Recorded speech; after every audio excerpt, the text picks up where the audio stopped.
Saudari-saudara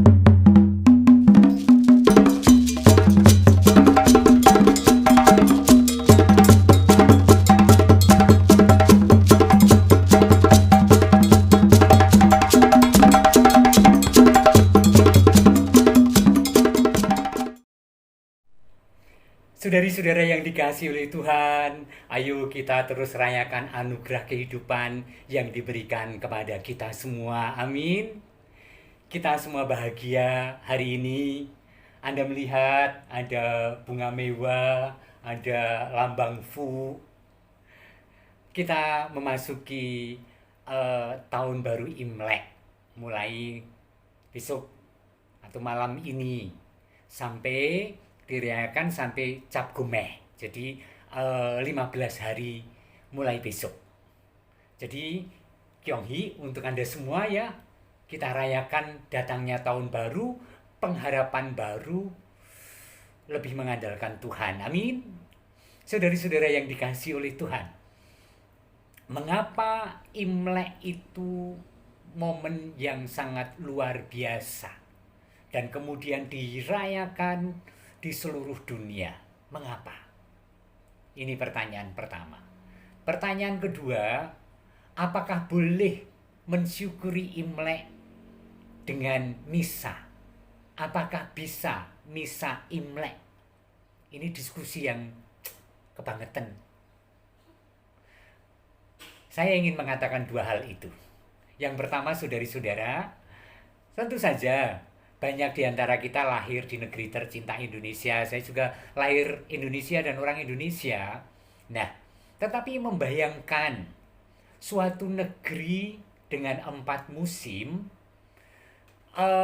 katakanlah di Eropa Utara, di Kanada, di Cina dan Jepang, hidup sangatlah tidak mudah. Apalagi membayangkan ribuan tahun yang lalu. Musim dingin di belahan utara yang dekat kutub utara berlangsung lebih lama, bisa 4 bulan, bisa 5 bulan. Tanpa electricity, tanpa pemanas, tanpa bisa mengatur suhu, hanya mengandalkan api dan bara. Sementara salju dan es melingkupi setiap bilik rumah. Anda bisa membayangkan, bukan saja kita tidak bisa keluar untuk jalan, tetapi juga bahwa penghidupan dan kehidupan berhenti. Katakanlah begini, saya bekerja di gedung sebelah sana dan harus berjalan melewati padang. Masa musim dingin yang pekat. Kalau sekarang, saya tinggal masuk garasi, nyetel mobil dan air conditionnya saya setel yang enak, yang hangat. Dan kemudian saya menuju sana, cepat masuk gedung, hangat lagi. Tetapi zaman dulu, belum tentang dunia pertanian. Dan terutama ini memang karena ini lahir dari culture agraris di Cina Utara. Belum lagi soal peternakan. Jadi agrarisme itu diantaranya adalah soal ternak. Tidak ada tanaman yang hidup. Kalaupun tidak mati, mungkin istilah teknis sekarang dormans atau dormas atau apa. Tanaman yang tidur, yang tidak bergerak dan tidak bertumbuh apapun kecuali mengamankan diri sampai nanti musim semi tiba dan mulai tumbuh lagi. Maka poin pertama adalah kehidupan yang sangat sulit ketika musim dingin dan itu berlangsung lama, ribuan tahun yang lalu.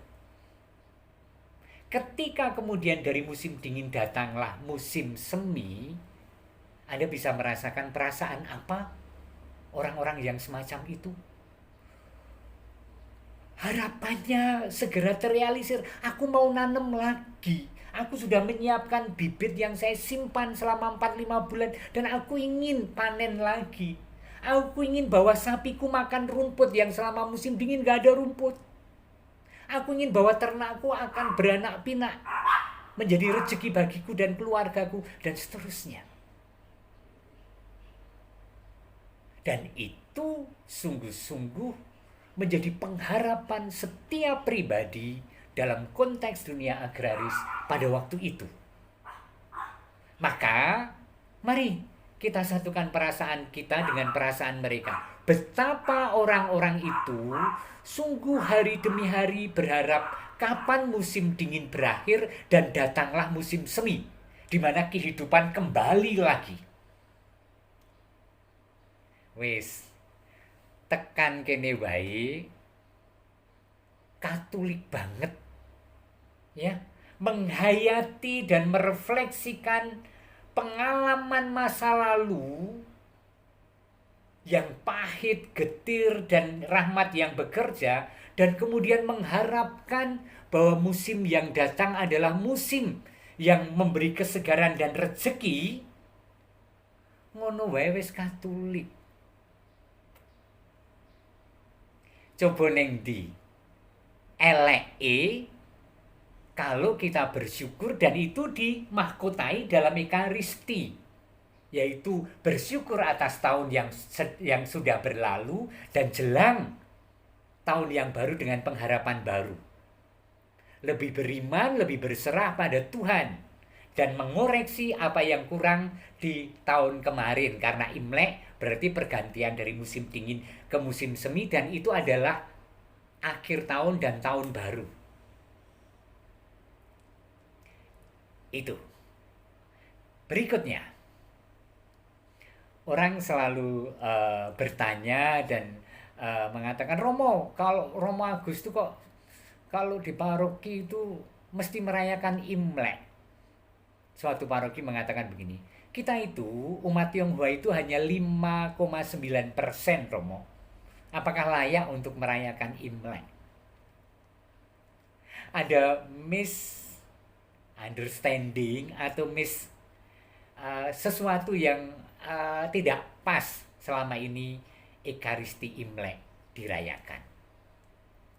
Karena paroki, romo, dewan, atau kelompok itu menempatkan misa tahun baru Imlek sebagai perayaan orang-orang Tionghoa. Ingat, seringkali kita latah. Mergo Imlek sing digoleki, sing diundang yo romo sing sukune Tionghoa. Kemudian bahasa dialog yang kita pakai bahasa Mandarin. Sing ora sing mudeng, romone ra mudeng, sing jawab ya ora mudeng, lagu-lagune ya lagu Mandarin. Jadi membuat perayaan yang menjadi asing kanggoku itu fatal, kanggo itu tragis. Dan itu yang kita sesali dengan misalnya misa Imlek. Seolah-olah kabeh kudu menjadi Tionghoa culture. Enggak dong. Kalau kami atau saya merayakan misa menyambut tahun baru Imlek, ujubnya cetok menyambut tahun baru. Kepanitiaannya orang-orang kudu kabeh Tionghoa ini menjadi ditawarkan kepada dewan untuk kemudian menjadi panitia penyelenggaraan ini. Konteksnya bukan lagi hanya perayaan orang Tionghoa, tetapi perayaan gereja yang Katolik.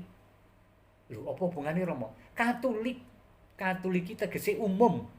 Gereja yang merengkuh setiap budaya dan merasukinya dengan nilai dan semangat Injil. Itu ajaran gereja. Maka Imlek dengan segala kultur dan legenda dan tradisi yang menyertainya, baik kita rasuki dengan semangat Injil. Sekarang, Anda tanya kepada orang Tionghoa Katolik, kalau berdoa leluhur, apa yang mereka doakan? Dulu, kulturnya adalah mohon dan berdoa, mohon pertolongan kepada leluhur. Sekarang enggak. Mereka apakah masih berdoa? Hari ini mereka berdoa. Apa yang mereka lakukan? Berdoa kepada Tuhan untuk leluhur yang sudah dipanggil. Katolik ora? Katolik banget. Gue sesajen, ya ora apa-apa. Sesajen itu kan kenangan. Sesajen itu kan tanda pengingat tentang seseorang yang sudah dipanggil. Dulu nek ngerokok siong, tukokke rokok siong. Dulu senenge coro, tukokke coro. Dulu ngombene kopi, gaweke kopi. Ngono wae kok sok resek. Itu sesaji itu ora apa-apa. Sesaji niku ya Katolik.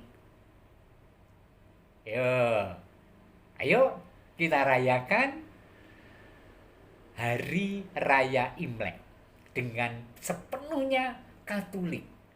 Dan sing pinter-pinter ki mbok rasa gawe catetan.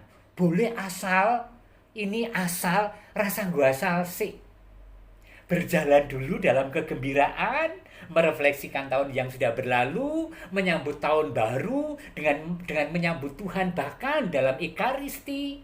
Karena kita percaya pada Tuhan dalam iman kekristenan, dalam iman kekatolikan kita. Maka saudara-saudara, jangan ragu untuk merayakan. Nanti jam 8:30 saya akan merayakan Ekaristi. Imlek.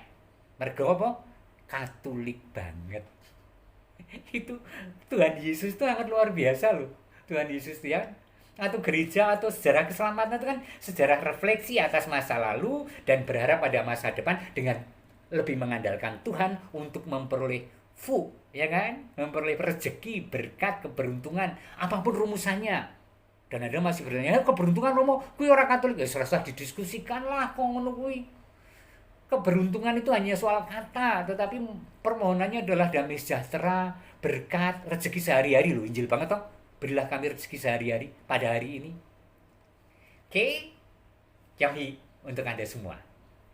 Tuhan memberkati Anda dan keluarga, Bapa dan Putra dan Roh Kudus. Amin.